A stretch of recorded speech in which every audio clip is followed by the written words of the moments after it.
Welcome to the Slop Farm. Enjoy the video. You start by adding WebKit and the internet permission so pages can load.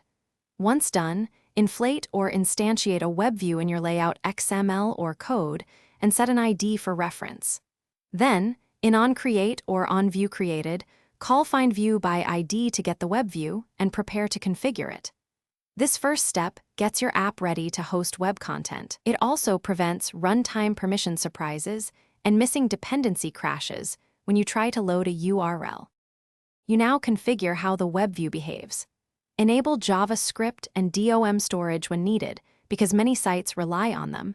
Then set a web view client to keep navigation inside the view, and a web Chrome client for alerts, file chooser, and progress. Also, tune settings for mixed content or file access if your site requires it, and consider using safe defaults to reduce security risk. Make sure to check Android 9 plus cleartext rules, and adapt the manifest network security config as necessary. You finish by loading content with load URL or load data with base URL, then verify lifecycle handling. Pause, resume, and destroy the web view to free resources. Once done, test on Android 12 Plus devices for provider changes and on emulators for network rules. If things go wrong, first confirm Android System WebView or Chrome.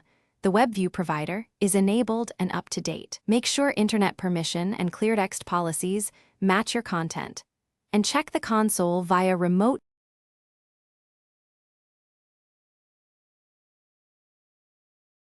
Thanks for watching.